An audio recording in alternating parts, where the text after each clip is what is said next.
नमस्कार, मैं मोहम्मद आसिफ और आप देख रहे हैं नेक्स्ट 9 न्यूज़। 1000 पन्नों की चार्जशीट दाखिल होने के बावजूद बृजभूषण शरण सिंह के अंदर इतनी ताकत आ कहां से रही है? इसका साथ दे कौन रहा है? इसको बचा कौन रहा है? क्या मोदी जी बचा रहे हैं या मोदी सरकार बचा रहा है? दोनों बात तो एक ही है।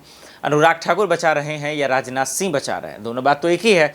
इसी के अंतर को समझाएंगे कि ये बात एक ही है या कुछ और है। कल सुनवाई होने वाला है, क्या उससे पहले कोई बड़ा खेला हो जाएगा?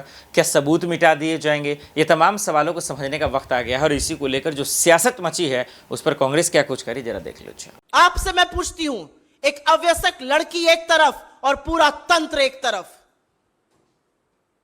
क्या वो लड़ सकती है? क्या वो अपनी व्यथा को बता सकती है? मैं आपसे पूछना चाहती हूं, आपके घर में भी बेटियां हैं, आपके घर में भी बहनें हैं, पूरा तंत्र जुटा हुआ था।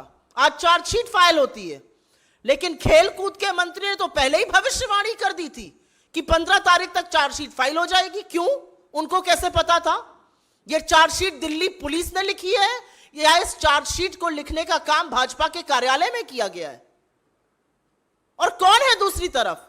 इस देश की वो बेटियां जिन्होंने आपका मान बढ़ाया, जिनके साथ फोटो खिंचाते वक्त थकते नहीं थे मोदी जी, जिनको अपने घर की महिला लड़कियां बताते थे। 50 दिन से ऊपर हो गया, एक शब्द इस देश के प्रधानमंत्री से नहीं फूटा। यह अलग बात है कि उन बेटियों का अपमान, उन बेटियों के चरित्र पर सवाल उठाने का काम भाजपा के लोगों ने, इनके इकोसिस्टम ने किया और मोदी जी चुप रहे और मोदी जी संरक्षण देते रहे। लेकिन यह पहली बार नहीं हुआ है और यह अंतिम बार भी नहीं होगा।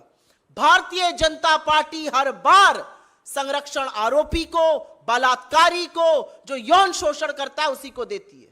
याद है ना कुलदीप सिंह सेंगर, याद है चिन्मयानंद, याद है लखीमपुर का चीरहरण, याद है आपको अंकिता उत्तराखंड की, याद है आपको हाथरस की गुड़िया। हर बार संरक्षण आरोपी को दिया जाता है, हर बार संरक्षण दरिंदे को दिया जाता है, हर बार बेटियों के खिलाफ खड़े होने का काम भारतीय जनता पार्टी, मोदी सरकार और खुद इस देश के प्रधानमंत्री नरेंद्र मोदी करते हैं।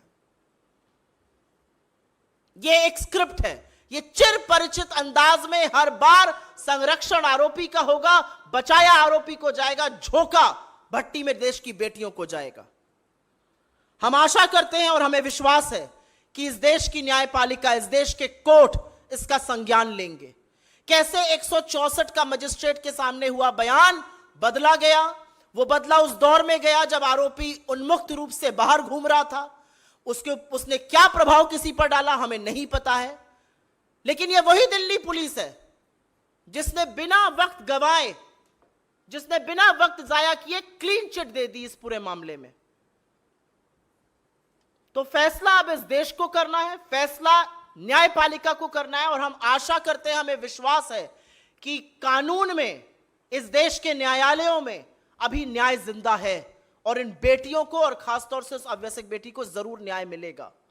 लेकिन सरकार से हर तरह की उम्मीद इस देश की बेटियां छोड़ दें, क्योंकि अगर सरकार के किसी नुमाइंदे के खिलाफ आप खड़े हैं तो आपके खिलाफ पूरी सरकार, पूरा तंत्र, निरंकुश पुलिस, इस देश की एजेंसियां, इस देश के सांसद, इस देश के मंत्री और इस देश का प्रधानमंत्री खड़ा मिलेगा आपको। देखा आपने दर्शकों, ये देखा आपने, लेकिन इसके बावजूद ये हैरान करने वाली बात है कि इन तमाम मसलों पर अब तक सरकार ने जो रवैया अपनाया, जो उसकी प्रशासन ने रवैया अपनाया, वो बहुत शर्मनाक रही और इसीलिए लोग सवाल भी पूछते रहे।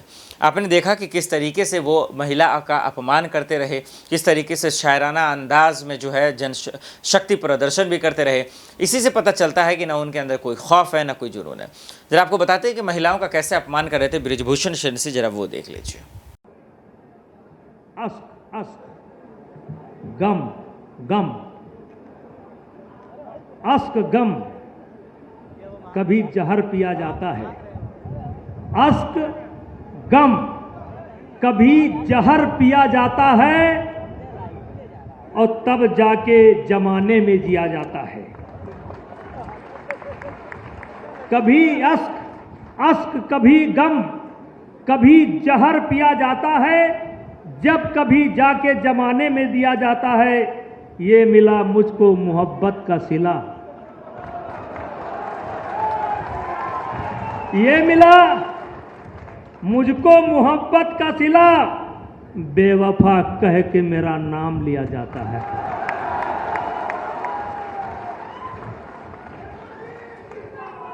इसको अरे समझ ना आए यार, इसको मैंने कहा अश्क गम और कभी जहर पिया जाता है, जब कभी जाके जमाने में जिया जाता है। ये मिला मुझको जमाने से मोहब्बत का सिला बेवफा कह के मुझे याद किया जाता है।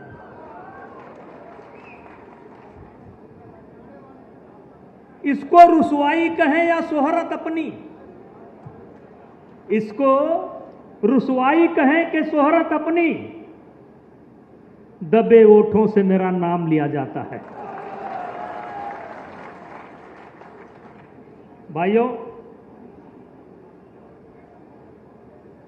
आज हम भारतीय जनता पार्टी के पुराने कार्यकर्ता से लेकर के नए कार्यकर्ता,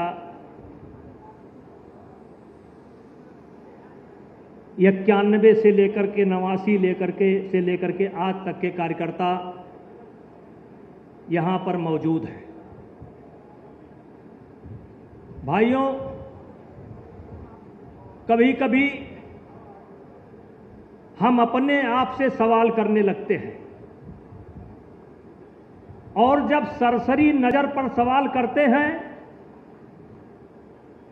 तो हम गंभीर चीजों को नकार देते हैं। ऐसे जब हमारे भारतीय जनता पार्टी के कार्यकर्ता से कोई विरोधी पार्टी का कार्यकर्ता मिलता है, या हल्के मन से हम कभी समीक्षा करते हैं, तो हम सोच नहीं पाते हैं क्या पाया क्या खोया। मेरे मित्रों, सन 1947 में देश आजाद हुआ। सन 1947, भैया रोक दीजिए, थोड़ा देर रोक दीजिए। सन 1947 में देश आजाद हुआ और आजादी की प्रक्रिया चल ही रही थी कि उसी समय देश का बंटवारा हुआ, और बंटवारे का घाव अभी पूरा नहीं हुआ था। पाकिस्तान ने सेना के भेष में कबायली हमला कर दिया, और मेरे भाइयों, 78,000 वर्ग किलोमीटर जमीन, कितना? 78,000 वर्ग किलोमीटर जमीन आज भी पाकिस्तान के कब्जे में हमारे देश की है। यह काम किसके समय में हुआ? मित्रों, यह काम भी कांग्रेस के ही समय में हुआ, और उस समय के प्रधानमंत्री थे पंडित जवाहरलाल नेहरू। पहला काम। उसके बाद सन 1962 चीन हमारे देश के ऊपर आक्रमण करता है, और चीन के कब्जे में आज भी 33,000 वर्ग किलोमीटर जमीन है। यह काम किसके समय में हुआ? कांग्रेस के। सन 1971 में